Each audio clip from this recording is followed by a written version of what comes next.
Welcome to the quintessential listening poetry online radio and YouTube podcast, streamed live from the heart of Washington, D.C. Here, you'll find a portal to vibrant voices, echoing souls, and an ongoing celebration of the extraordinary power of language.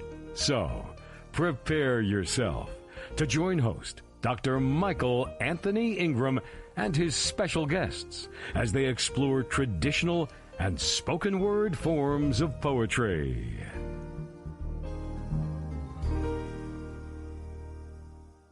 Hello, everyone, and welcome to the podcast. I recently had the pleasure of interviewing the esteemed and prolific poet, Jacqueline James. She has published 17 books, including 12 poetry collections and 5 children's books. Jacqueline's journey as a self-made poet has been nothing short of inspiring. During our interview, she delves into spiritual awareness, social realities, and offers insightful perspectives on the human experience. Jacqueline showcased her remarkable gift for wordsmithing, leaving a lasting impression with her profound readings. Her dedication to infusing each book with poetry with a purpose reflects her mission to provide meaningful and positive strategies for navigating life's complexities. I invite you to join us for this enlightening conversation and immerse yourself in the powerful poetry of Jacqueline James. Jacqueline, what is poetry? To me, it's a form of free expression. It's a bridge between cultures, age groups, social standards, as well as economic standards, racial differences, as well as engagement to justify and rectify our position. It also allows the imagination to explore the what-ifs in life through a safe channel. It filters through different and or similar ideas. The poems may or may not have a romantic stanza for words. The verbiage varies from poet to poet, depending on their culture and their intellectual experiences.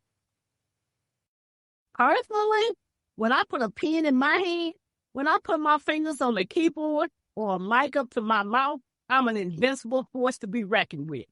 I'm a magical torch of life prodigy. I am an evolution of promise. Thank you for that wonderful definition. Jacqueline, there are people out there who believe that poetry is dying, that it's not what it once was. What is your take on it? And my question is poetry still important? Well, to me, okay, like I was saying, it's the bridge in cultures. So for the elderly, I visit a lot of senior residential apartment complexes as well as the medical centers. And poetry is a form of art sort of like music in the same class, where it slows down the progress of dementia. So that engaging with our seniors, keep them uplifted, keep them connected through my poetry. So I enjoy them and they enjoy me as well. Now for the younger group, like maybe the mid-20s or the teenagers, for them it's sort of like a bridge, bringing them to a different standards of verbiage, okay? It creates a literacy bond, and it kind of clean up their verbiage, okay? Kind of clean up their dialect just with the poem. In my children book, even though they are children books, they come out in a rhyme. That's the way I write. So it's a learning tool for them. Jacqueline, what else does poetry accomplish for these adults and children? Poetry, it enhances their imagination. It takes them places where they haven't been, or maybe they can't afford to be, or maybe they just haven't had opportunity, or life got so busy that it didn't present itself. Or sometimes it like bring to a surface what their inner thoughts, okay? Things that they're afraid or hesitant to express. They find themselves through my home.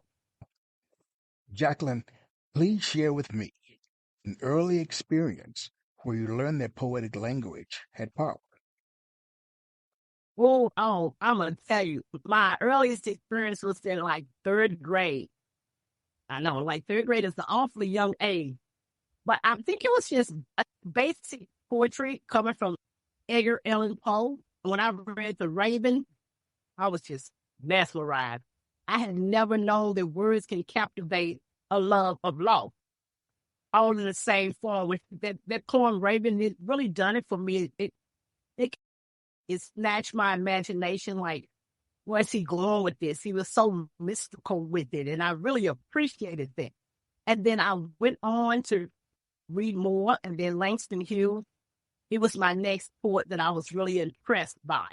Okay, because he bridged the silence between the oppression for African American culture.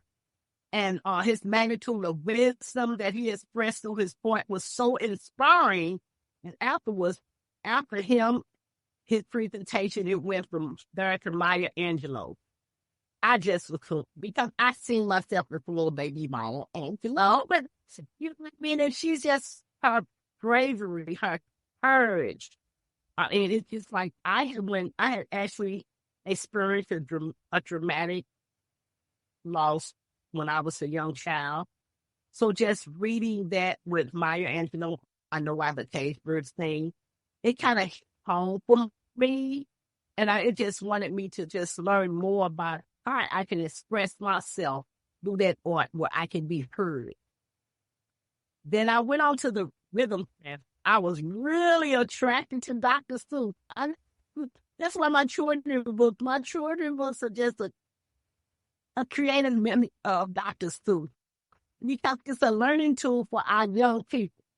And just the way he just can compose words and make them rhyme and make them jump off the page.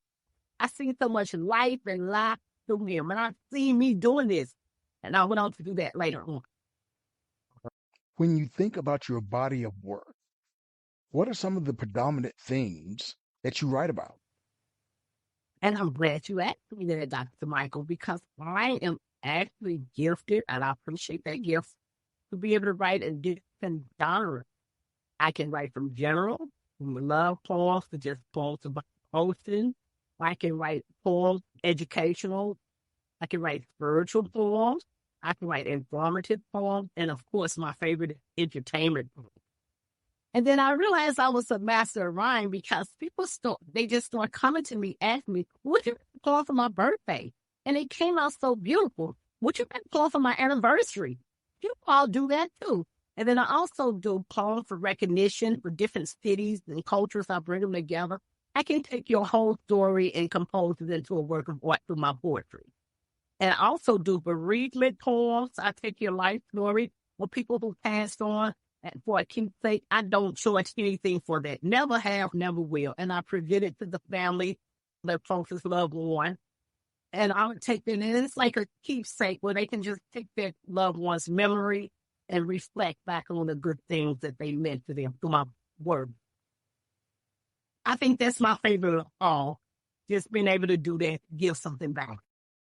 My next question pertains to other influences. You've already talked about Dr. Maya Angelou, Langston Hughes, Edgar Allan Poe, and Dr. Seuss. Were there other influences that helped shape your poetry? My mother. Your mother? Oh, my mother. Okay, so this gift would lay dormant for over 50 years, Dr. Michael. Okay, no one nurtured it as a child. So I didn't go to school for writing or poetry or none of that in nature. That's why I'm naming myself as a self-made poet. Because it lay dormant from third grade all the way up until 8 years ago. I know I satisfied 2 marriages. I sent 5 children to college. And when my youngest graduated from high school and went on to college, I was like, it just came back on me. It's phenomenal. I had a toothache. What's a toothache, right? So I was in the hospital for like 3 days with infection going through my brain, right? And everybody was praying and fasting on my behalf. I was writing poetry. I was in the hospital for 3 days and had written enough poems to fill a whole book. I'm serious. And when I came out of the hospital, my children, they come visit me still to see was okay. They were out, moved out and everything. And so my oldest daughter was speaking to my oldest son. Do you know Mama will not stop speaking in rhymes? It must be the morphine. Okay. So they morphine had them all. Okay. So this was December 2016. And 2017, everything I tried, well, I was a writer, regardless, but I worked as a caterer. But I always did professional writing for people, like just like for the resumes with this type of nature. And so after everything I picked up and touched, even spoke, it came out in a rhyme. And I said, well, Lord, are you going to tell me something? I told you, are you not listening? And that's when I got insomnia. I could not sleep. I could not do anything other than write. At the red light and the stoplight, I was writing. Everything cast a poem upon my spirit. In 2017, I wrote 17 per 1 year. I know. And they like, is that even possible? I didn't think so either. But by me being a visual person, I print everything out. I'm not really that computer savvy, so I didn't have a lot of stuff in files. And I didn't even realize how much I had been writing until 2018. I said, I'm going to publish. I told my mother, I said, I'm going to publish my book of poetry. And I could spread it out in categories on my table. And that's when I knew they were in different categories. This looked like it should be entertainment. Oh, this looked like it should be spiritual. But this looked like more educational. That's interesting. So I put it in piles and piles. But it's too much. So what I did, I went to the local libraries. I went to other bookstores. And I looked at other poets' work and seeing how many poems were in the book. So they were offering maybe 35 to 40 poems. I said, okay, well, I'll give them me. I said, and when I broke this, when I broke it down, I had enough to fill 17 books of poetry, which all of them were not even published yet. Even though I have 17 published books, all of the books that I wrote during a course of time are not published. So in 2018, I published 2 of them. 2019, I published 2. Then we went into the pandemic, okay? And we went into the country went down for 2 years. And those 2 years, I was able to publish 10 books. I know, right? But what happened was, so when we came 2 years ago, my gift of writing came back where I can write, but it didn't necessarily have to be poetry. I can go back and forth. So that's when the Jordan books got published 2 years ago. And I just celebrated. I said, now let me tell you about my mother being the inspiration. Go back to that question. My mother, when she first found out that I was going to become public, she went in her underwear drawer and found the first poem that I wrote in the 3rd grade. She said, I've been waiting on you, baby. Oh, that's what your mama said? That's incredible. It's the very first poem in my first book. The very first poem, I made that poem that she had in that drawer. Yes. So that book, if you get the book, Poetry with a Twist, that's my first public book. At this time, like a 3rd grader wrote it, a 3rd grader did. So some of the poems in you see the immaturity, and then you can see the education and the maturity in the writing. Particular poem with you that you can share with us? I'd love to hear it. And I would love to read it. I'm going to share with you Birthday with Poetry with a Twist. As you can see this book up here. This is my first published book. And the very first poem in here was written by me in the 3rd grade. And the name of it is Family. Family. What my family means to me, look around and you will see. From the old to the new, all the love is shining through. Rushing through the ocean shore, forceful as a lion's roar. We stick together in a pack, stopping the world in its track. When we laugh, we cry, we sing, we pray. And when it's all over, we did it our way. Beautiful, Jacqueline. Please share it again. I want to hear it one more time. Family. What my family means to me. Look around and you will see. From the old to the new, all the love is shining through. Rushing through the ocean shore, forceful as a lion's roar. We stick together in a pack, stopping the world in its track. We laugh, we cry, we sing, we pray. And when it's all over, we did it our way. Thank you. Thank you. Thank you again for sharing it twice. It seems like writing poetry really energizes you. Conversely, does it ever exhaust you? Oh, no, it never exhausts me. Oh, it has never exhausted me at all. Actually, like I said, I had to actually pray for a voice because once the spirit, it had overwhelmed me. I have written now, in 8 years, I've written over 43 books. I have enough to fill 43 books. The first 17 was written in the first year, 2017. When I took a break, all of those could not from that particular set because I stopped and I went to the children's books, and then I started writing.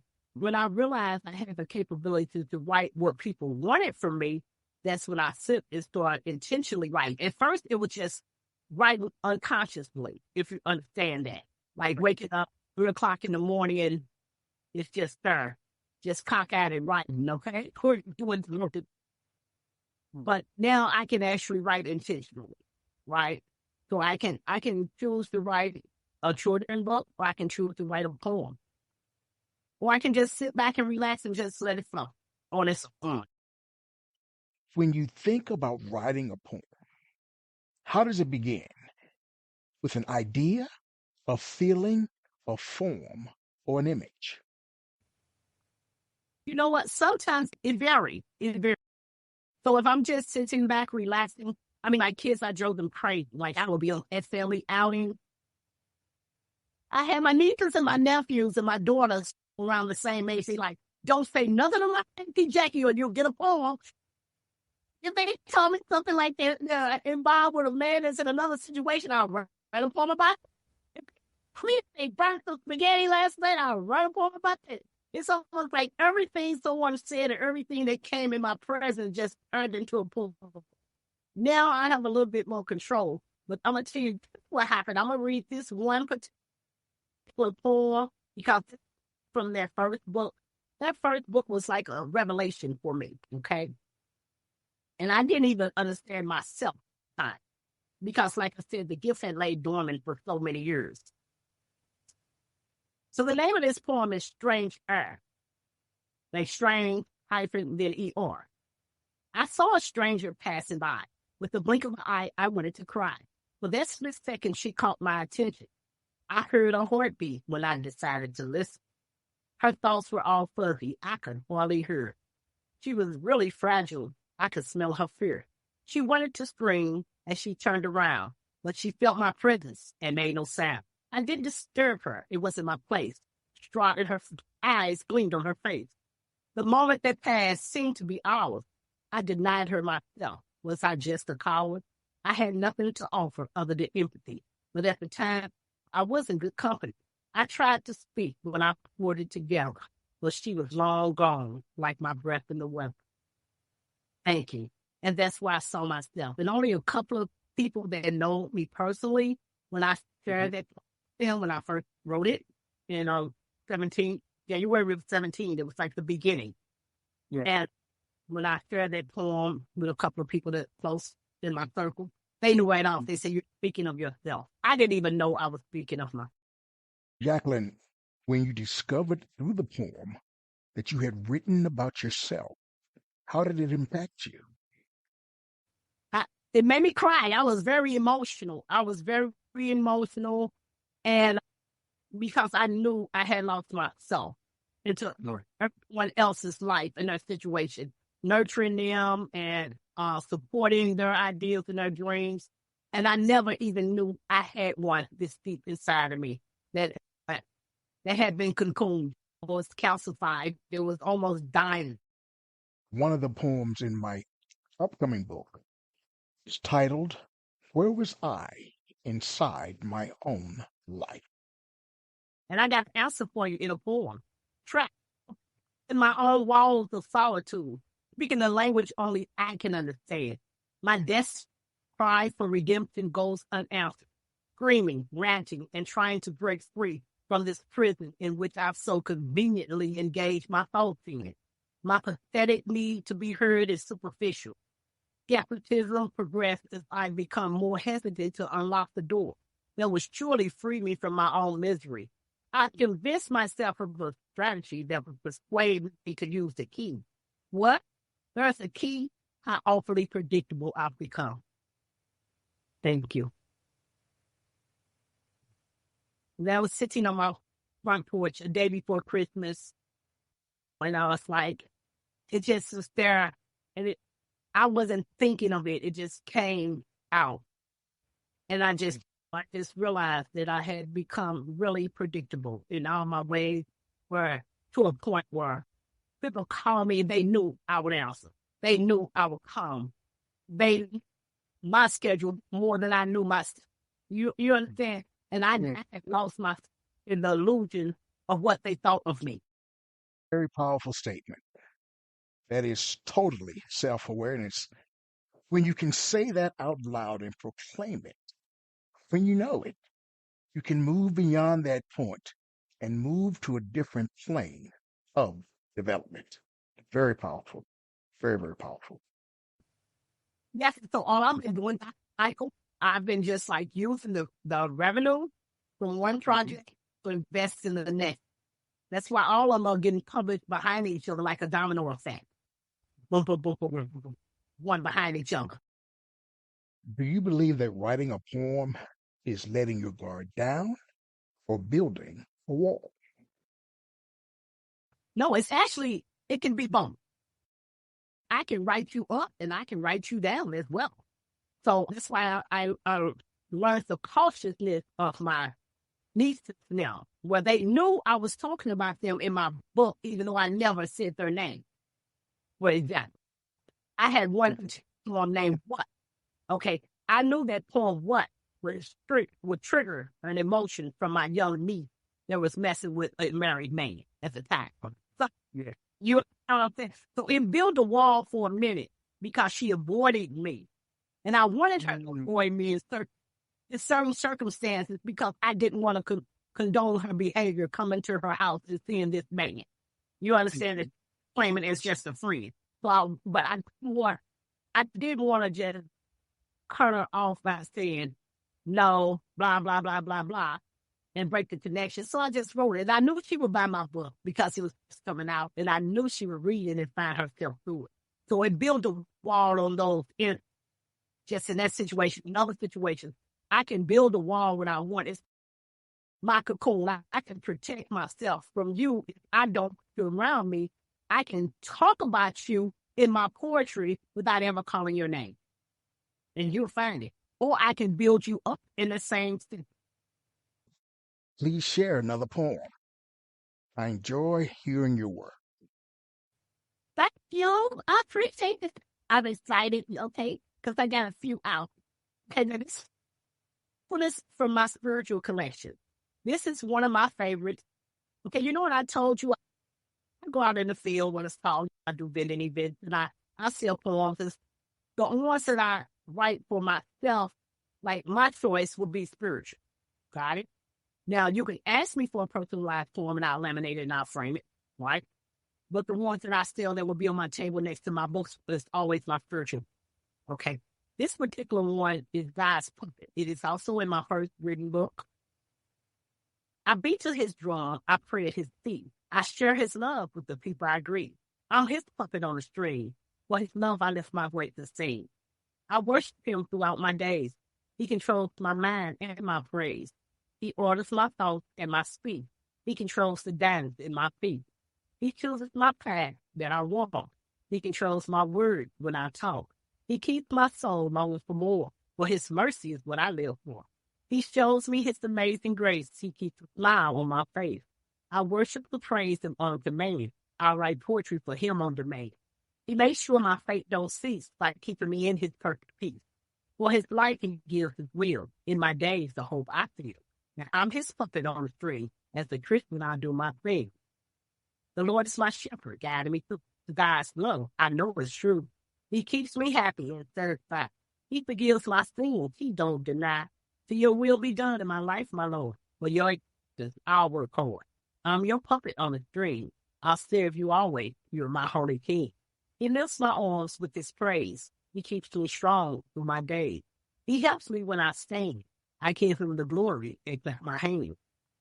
So he lets me love even when I don't want. He teaches me the righteous things to do. He humbles my spirit. He brings me joy. I'm his puppet. I'm his toy. He helps me every day I live to keep me safe with his comfort I feel. He keeps my mind set on him. He renews my faith so my life's not dim. I'm blessed that God does all the work for me. Through his deliverance, my soul is free.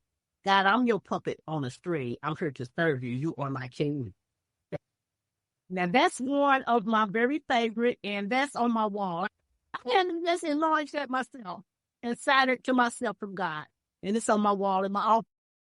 What makes that particular poem one of your personal favorites? Because I thought I had insomnia. I was taking sleeping pills. I was drinking NyQuil and all the. I was taking melatonin and all natural things, the prescription things, trying to get some sleep. And he was just throwing it in there. And it's the type of poems, not just the poems I chose or things that I seen in image. He invited into my spirit that I know I was not even exposed to their presence. So I know it didn't come from me. Share with me lines that you felt most proud about in terms of writing, and also lines that you may felt more challenged to write. I think he shows me his amazing grace. I think his grace over my life because I've made so many mistakes, not intentionally. He still held on to me when I turned my back on him, so to speak, not intentionally, because this, even though it was not nurtured as a child, it still had no interest in my life growing up. You understand? I didn't surround myself by people of that nature, of that beauty, of that caliber to it be expressed. It's almost like I denied myself, period, of me. And that was the God in me that I didn't allow to shine. So I think that by me saying I forgive other people, he allows me to love, even when I don't want to. Because, we sometimes tell them I'm like, God, get your people. And while you at it, get me too. Does it hurt you to write poetry? If not, why not? No, it does not. But I have written some pieces that has been hurtful to me because I have fueled myself through my work. Okay. I'm pretty sure I should be laying on some psychologist or psychiatrist couch right about now. So I've actually healed myself through my writing. Some of my poems, like you would say, dark, kind of dark. I kind of throw them in the formative section because it's just giving you things that we all can relate to at some point, even if it didn't happen to you personally per se, it happened to somebody you know, or you heard about it on the news. You are knowledgeable of it. A lot of people don't understand that a lot of those situations have actually happened to me or through me, have been closer to home. You realize. And with that being said, it has been therapeutic for me. Earlier in our conversation, you mentioned the word empathy, which brings up the second part of the question that I asked you. I now ask, are you willing to be hurt by the poetry of others? If not, why not? Yes, so I do empathize a lot with a lot of people, and that is how they're able to find themselves through my work. Because I see things that they're not necessarily comfortable to discuss, or they're not willing to admit that they exist. And it's almost like I'm a reader. I'm not psychic or anything like that, but the poetry gives me an advantage through a situation where I can read through it instead of saying, oh, well, if you're gonna A gonna equal B, or your A led you to B, I'll just write the poem and share it with that particular individual. And they'll know they can find themselves in it. Sometimes I have people that may have bought my book maybe a year or two ago and will call me up. They will call me up, or they'll text me and they'll say, can I speak with you for a minute? You may not remember me, but you were at such and such fair or market, and I just finally got around to reading this book, and this poem really touched my heart. Or they may say, person passed away in my family, and this poem reminds me of it. And it's really a good feeling when that comes back. Please share another poem. Okay. No, I don't know why I just love this book. You know, my poetry was a twister. So let me see about this book. You see right there? That's a twister. So I I was like, so after I did all that, and arranged all the clothes on my table, my dining room table, and realized there was so many. And I said, and I started getting them names, my children. I started getting my children names, okay? And the first one I named the poetry with a twist. And I got that twisted because I was like, the world ain't ready for this stuff. I have never seen nothing like it. So I'm like, get ready, get ready, get ready. So I'm about to stir some stuff up, and I know it. I know it's going to be awesome. So this is the unknown. This is me, again, waiting, anticipating. Something extraordinary or out of the ordinary. Will it submit to its presence? It's overwhelming. The long for sensational relief with delight, needing desperately to break the monotonous of the day. Finding annoyance in every gesture that's announced, mesmerized by the fantasy of it captivating my attention and sending me soaring into a dark state of mind. Will its surrounding expired stench in which unpleasantly repulse me to a point of regurgitation? Or am I to embrace this aroma with fulfillment, such as the gentleness of the evening spray? Will its vibration roar through with energy of a volcano and break my solitude? Or would it whisper by so delicately and calm as infinite breath? I'm imagining the intensity of a touch with the texture smooth and soothing like the scarf across my face, preoccupied by the phantom that consumed me. My illusion torn by the thought of it possibly being pleasing to my eye. So all the day, the evening, I wait, and all through the night, the end. What do you think makes poets different from other people? I think what makes us different is we have this sense of freedom. We have this sense of we can unload. We don't have to be bottled down or desperate for anything. Because I noticed I was more anxious before I embraced my gift. I was more anxious for other people's approval of me. Okay. I was more anxious of my perfection in whatever I did throughout the day. Okay. Now I'm more or less, if they like it, they like it. If they don't, then no. I'm more confident. It gives me a sense of confidence, gives me a sense of freedom, and it gives me a sense of power. Because I'm like, I'm one up in you, so to speak. Let's imagine for a moment that writing a poem is like baking a cake. What are some of the ingredients that go into the making of a poem? What ingredients would go into making a poem? I think imagination will go in there. I think a mixture of love will go in there. Passion will be stirred around up in there. I think a lot of empathy will go in there. I think consideration, a lot of time, a lot of hard work will go into it. So, Jacqueline, what are you attempting to communicate? What are you trying to get across to people? What I'm trying to do is actually allow people to see themselves through my work, allow people to heal through my work, allow people to grow, allow people to be able to get that self-confidence back to say it's okay not to be okay and still be okay with it.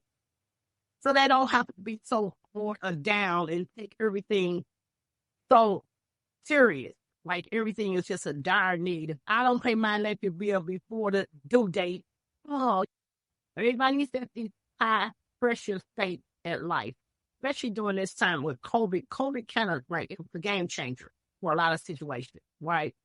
But when you think about it, you got to leave this earth regardless. You're not meant to stay here. So poetry allows me to live a more. That is my point of staying here. That's how I get to stay. It's part of your legacy. Part of my legacy. Yes, it is.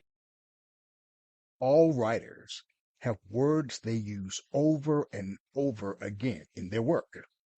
What are 3 of your most favorite words to use in your writing? Something that you asked me there. I use the word unconditional a lot. I think I use the word imaginal more a lot. And I think I use the word It's a lot of words. And when I thought about that the other day, actually, when I was writing a poem, and I was like, I didn't want to become redundant with my verbiage. So, if you were asking me that, because I'm always flipping through my synonyms and another word, that word is all repeated, but it's actually the same meaning when you get the winning of this thing. Right. Right. I think I use the word absorb a lot too, because I try to get people try to get people to absorb that message and use that message and just absorb it into their psyche, so it becomes a part of them. You don't necessarily have to memorize the form, but to memorize the message. We live in a world where there's good, bad, ugly, as well as indifference. What do you view as being the role of a poet in modern day society? So the majority of poems are driven by passion from a particular subject, right? So I think in today's society, we're influencers.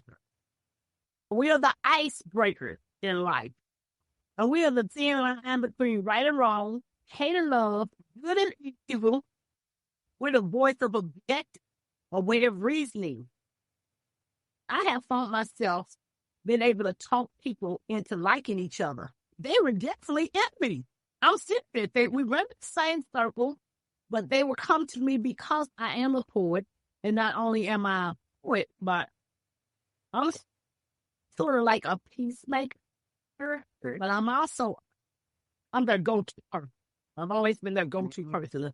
Like, all the diamond children on my lap, and I will never be opinionated with it. I'm never the person to say, I told you so. I'll just rather allow them to see themselves. I am their looking glass, okay? So I'll throw back with the poem in reference, but not intentionally, well, they'll think I'm doing it on purpose or at the same time. I'll just give it a little time so can you resolve it. But I have been able to connect. I'm a connector with different organizations, different people, where they didn't necessarily even know each other. Yeah. And I bring organizations together. I brought community events together just because of my presence, and what each one had in common was me. It's a lot of diversity I create through my poetry as well. So it's not like really gender or race or nothing like that. I have been able to create diversity because it's in the human language is one language. We don't cry in different languages. We all have pain. We all have stories. I've never heard no one cry in Chinese. So we lose that. We lose ourselves when we're in pain, and we lose ourselves when we're in pleasure. Those two lines can be, it's like a connector. Please share another poem. This is my most recent one. Power. Book number 17. There. I'm going to go to the first one because this is one when I was telling you about the dream. And when they went more or less dreams, they were just more or less spirits that just wake me up. It was a little dark. It's a little dark, but I just want to give you a little insight on that style. Mudslides and rose petals. Why did your baby girl get mudslides and my baby girl get rose petals? Your baby girl get a promise, a Prince Charming with a cap, a perfect love story with a happy ever after.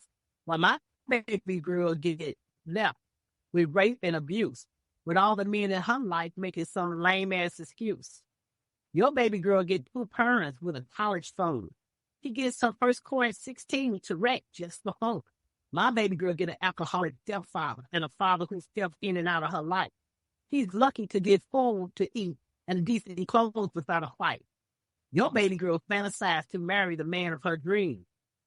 The man to have her hand in marriage will work hard to the extreme.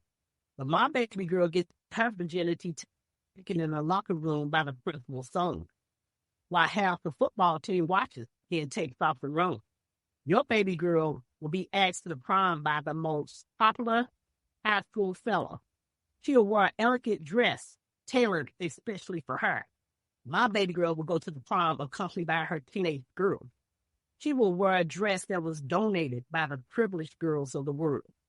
Your baby girl will come home on time from a chauffeur-driven limousine. Her only worry will be if she danced too hard and ripped her dress thin. My baby girl will have scars for the rest of her life. She will have been gang raped and dropped off at a friend's house for the night. Your baby girl will later attend a prestigious college where she'll be highly educated. She'll graduate cum laude because of her dedication. My baby girl will attend a junior college and she'll be lucky to complete. She will have to work 2 jobs just to make ends meet. Your baby girl will marry her high school sweetheart who waited patiently for her while he did his part. She'll wear a long white gown and have the talk of the century wedding. She'll go on a luxurious honeymoon with sex and sheep for her bedding.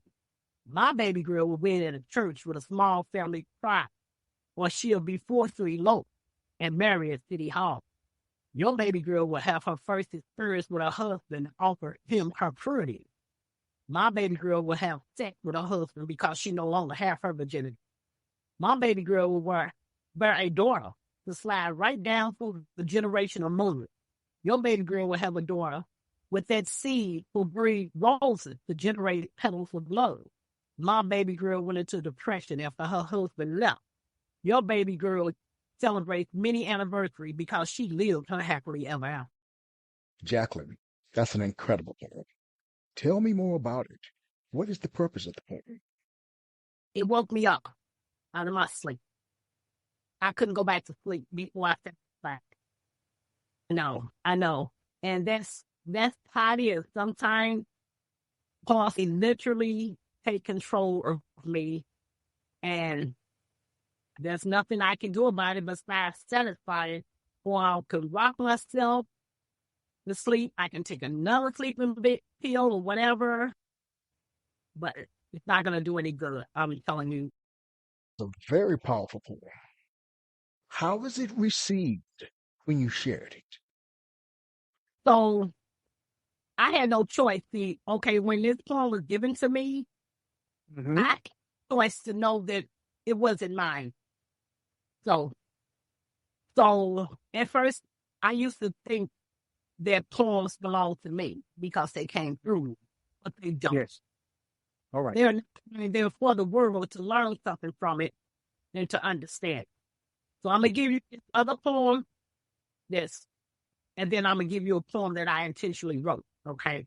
Right. This poem right here, I was so tired, I think I had been up for a couple of days, and I still worked outside of the house. So I was so tired, and I wanted to relieve myself, and it came like this.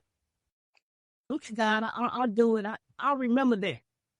It came again. There's so many ways for one to say it, and there are so many things to be said. I got it. I'm sleepy. I will write it in the morning. Let me rest. This time, it didn't stop. There's so many ways for one to say it, and there are so many things to be said. The name of it is Brown Black Girl. There's so many ways for one to say it, and there's so many things to be said. It was us waited to be greeted with our big brown eyes, along with others patiently inside. We were totally ignored because we were Black, and that was their intention, to acknowledge that fact.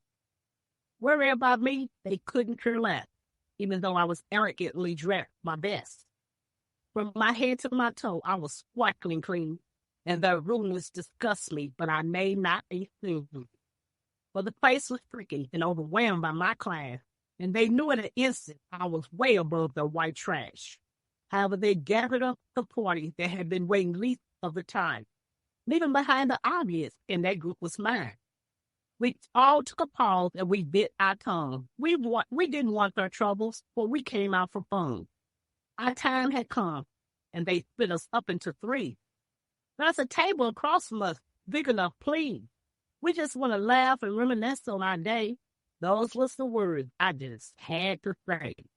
As innocent as they may have sounded, it sent the crowd into a frenzy. And as quickly as I turned, we were arrested by men. What was the charges? What were we guilty of? Because of our sin, it was something they just could not love. On the way to the station, we were beaten and maced, and I lost consciousness as I felt stick hit my face. Disregarding it all, we were thrown into cells with opposite sex, and there were disgusting criminals sweating up against my dress. When we faced the judge, he was told that we resisted arrest, but the judge dismissed it because our silence surpassed his test. Nevertheless, we were given a warning not to ever return to his town. Regardless of our money, our skin was still brown. Thank you. So that poem was so emotional for me. So I cried for about 10 minutes, and then I thank God for it, using me as a vessel. And then when I gained my composure, I was able to write this one. And this poem was like a revelation of like knowing that they did not belong to me. So the name of it, Poems Make Me Write. Sometimes I think about poems. Sometimes poems think about me. And they find the right poet who has the courage to see. I write the thoughts that sent to me. They're so obviously not my story. Nevertheless, I embrace them without any worry. I compose the rhymes that's been trapped within time. I surface the flow, and the beauty becomes mine. They lure me in a corner with my back up against the wall. And before long, I'm convinced that I must write it all. Sometimes they're harsh, and I just want to scream. Nevertheless, I indulge them because they will blunt, shattered dreams. I have the ability to allow their voices to be heard and mesmerize my audience as they talk with my words. I surface their scars and all of their pain. I turn the light on their secrets and their hidden shame. Once the guilt is acknowledged and their indiscretions are revealed, it satisfies the entities and the prophecies are fulfilled. Thank you. And I was able to read. Incredible. Jacqueline, we've almost come to the end of our poetic journey. But you've written too many poems for me not to invite you to return to the podcast later in the year. I would really like you to return. I want to hear more and more of your work. Thank you. I would love to return as well. Thank you for having me. This was new fun. Also, I'd like you to be a part of a program that I'm planning. The title of the program is The Role of Spirituality in Black Women's Poetry. There will be 6 Black women poets, and I'd like you to be one of them. I tried to pull this together last year, but it did not happen due to technical reasons. So maybe this is how God had it planned. He wanted you to be a part of it. This is how it was supposed to be. Thank you. That's an amazing opportunity. I would love that more like that. Yeah, great. We've now reached what I view as being my favorite part of the program. I view it as being a mini poetry lovers concert. This is an opportunity for you, Jacqueline, to share 4 or 5 of your works back to back without interruption from me. Jacqueline, you're on the stage. Let me see what I got for y'all. Okay. I like it. Hey, let me give you a little bit of the laughter one. Laugh, laugh, and laugh louder. Another one of my favorites. And this is a woman's thing, okay? Now, where's my estrogen? I get women with this every time. You want to know something weird? I'm about to grow a great bird. All of my estrogen has faded away, and I'm turning masculine by the end of the day. My words have lost their gentle sweet, and I'm me, and my voice is deep. Keep my manners in their place, and the hair is growing around my face. I'm forming muscles on my chest, and I'm looking rough with satin wrap. I lost the fullness in my lips and the curves of my hips. Just to get my feminine back, the doctor prescribed a hormone patch. Some say if a woman lives to her ripe old age, some of her estrogen actually fades away. I was born a woman, I guess the wore it and left the man. That's why I like laugh, laughter. I like laughter. So I got another one for you. Jackie's coming and she got something. Yes, I always suspected something from me every time I pulled up. Every time my truck pulled up. Yeah, Jackie coming and she got something. Something in her big bag or in her hand. She's going to meet you like the man. She's coming with presents. She's coming with gifts. She's coming with something to make your life chill. If you need a ride, just jump inside. She'll drive you around. She's coming, man. If you're down on your luck and it ain't funny, she'll drive with you and give you some money. If you're hungry or in a bad mood, she'll stop what she's doing to bring some food. If you're in need of some new clothes, she'll give you the shirt off her back, even if it's old. Y'all, Jackie's coming, and she's got something.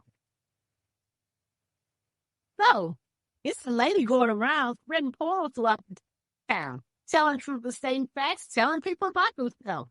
She really wants to write twice the poems. I heard them very nice. If you haven't heard of it, in for a treat, and that's a fact. Rock on. Rock on past depression. Rock on past adolescence. Rock on past peer pressure. Rock on past rejection. Rock on past dysfunctions. Rock on past negativity. Rock on past insecurity. Rock on past inferiority. Rock on past doubt. Rock on past deception. Rock on past temptation. Rock on past confusion. Rock on past illusion. Rock on past violence. Rock on past failure. Rock to confidence. Rock to completion. Rock to productivity. Rock to education. Rock to positivity. Rock to independence. Rock to dedication. Rock to preservation. Rock to determination. Rock to creativity. Rock to happiness. Rock to employment. Rock to respect. Rock to accountability. Rock to responsibility. Rock to trustees. Jacqueline, were you destined to be a poet? Oh, yes. I was born to be a poet. Tell me why. Why? Because I'm most comfortable in my skin through my poetry. This is the most comfortable time of my life. I love it. I'm never tired. I just want people who want more from me. I educate myself with my work. I can heal my beauty. I'm telling you, I was that one book, Laugh Louder.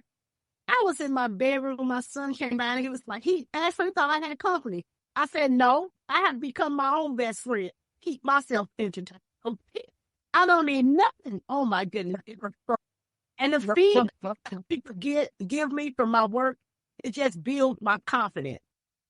When it just reassures me, and that I continue to put my art as my priority. Do you have a few more that you can share with us before we end? I start with her beauty, rippling through the ocean tide, watching the sun as it rises. Behold her bottom filled with treasure, countless gleams to no measure.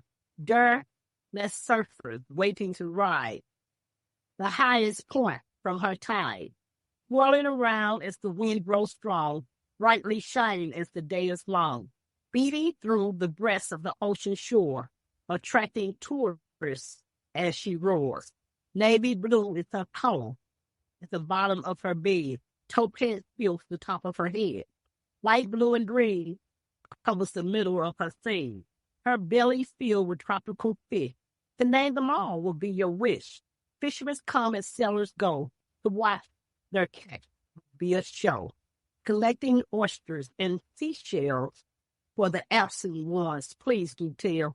Brightly shines the sun her way, freezing through a sweaty day. Tourist swims at her edge. They meet, brushing the sand from beneath their feet. Hundreds of waves flutter past, blowing winds that cannot last. Taking pictures when you're near, needing to know how beauty is there. Embracing the ocean again. Thank you. Then the will be race. This is something I struggled with. So I want to share it. My ethnicity and race is all confused. Society speak of us to bring bad news. We're already stereotyped as being the worst of the worst. I was cursed by the plague right from birth. I really don't know my nationality. I'm mixed with some of this and some of that. I'm more than African American, and that's a fact. My skin is caramel. It's beautiful to me. There's nothing you can say or do to lower my self-esteem. We shouldn't be judged by our race or the color of our skin. What defines a man is his character from within. The Americans are not our true breed, and the African race, we don't fit in. African American. What exactly does that mean? A race spawned from the white man's sin? We were rejected from the very start and labeled as being ignorant and a bunch of retards. We were given common names that followed us throughout our lives, hoping to gain heritage when a man takes a wife. All the generations to come will bear that name, not knowing the circumstances but understanding the shame. We just continue trying to live an everyday life until the prejudice hit us and we were up for a fight. We had to fight for freedom. We had to fight for equality. We had to fight for justice. We had to fight for civil rights. We had to fight for equal rights. We had to fight for human rights. Haven't our ancestors fought enough to pay the price for all our lives? I'm tired of fighting. I don't know about you. The struggle is long and the fight isn't through. We all need to keep our armor protection. God's grace will lead us in the right direction. No matter what our ethnicity, race, creed, or color, through God's eyes, we're all sisters and brothers. So the next time you look at the skin on my face, remember to judge me by my heart and not my race. Thank you. Writers and poets write for a myriad of different reasons. Some write primarily to speak a message to their audience, because to stay silent is not an option. So when you think about it, why do you write? More importantly, why do you continue to write? You're right. Absolutely right, Dr. Michael. Staying silent is not enough. So I do write to give people information to kind of bridge that gap between different cultures and race, kind of bring a connection. I write to unify, and I write most of all to say I'm here. I'm here, and I matter. Eloquently stated. Thank you. Jacqueline, what is one thing you've learned about yourself as a result of being a poet? I think I can successfully transform my thoughts into other people's headspace. I can actually make you feel what I'm feeling. I can allow you to visualize what you're being like trapped or denying yourself. You may be in denial on certain incidents or situations. I can get inside your head with my poetry. And I can transfer my thought into your headspace where it will change your mind or change your perspective, because knowledge is power. And a lot of times people don't understand things and it makes them shy away from them simply because they're ignorant to that situation. But ignorance doesn't necessarily have to be bliss.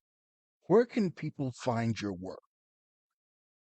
I have a website, and my website is rhymesjj.com. It's RHYMESJJ.com. If you go through my website, you will see all the different work and the services that I provide. I also do a poetry workshop where I teach young students through the YMCA and other community centers how to write poetry, how to clean up their verbiage, so they can express themselves when they're form of thought. Also write capitalized poems, such as birthdays, anniversaries, recognition, wedding, that things of that nature, and bereavement that I don't charge anything for. I can compose your story into a work of art, I laminate it and frame it. I also do what is called consulting. And through my consulting work, I help other poets or writers find their niche and what genre they would like to express themselves. Because a lot of times people have writer's block because they have a lot to say, but they don't know what category to put it in or how to express them. And that's where I come in. What's next for you creatively? Where do you go from here? What's next on your agenda? Oh, well, what's next on my agenda is hopefully I can get picked up by a traditional publishing house so I can tour the world at their expense. Of course, my end game is to open a school of art so that a lot of the young people, their talents won't lay dormant, such as mine did. And I think it causes a lot of and a lot of misconception when you go through life and not knowing who you are other than who other people tell you are or what you should be. So that's really important for me to open it up. Thank you, Jacqueline James, for being my guest. You are absolutely incredible. You are a phenomenal woman. As Dr. Maya Angelou would say, you are truly a phenomenal woman. You are a Renaissance woman because you do it all.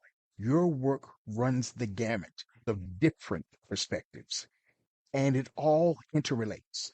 And that is so beautiful because empathy, whichever the direction, is embedded throughout all of your work. So thank you. I wish you nothing but continued success, and I look forward to your return to this program. Take care. Thank you. Still craving poetry? Hundreds of episodes of the Quintessential Listening Poetry online radio and YouTube podcast are available to listen to or download on iTunes, Spotify, and other streaming platforms. To learn more about the popular podcast or how to become a guest, visit www.QLPORYT.com. Till next time, take care and let poetry ring somewhere throughout the land.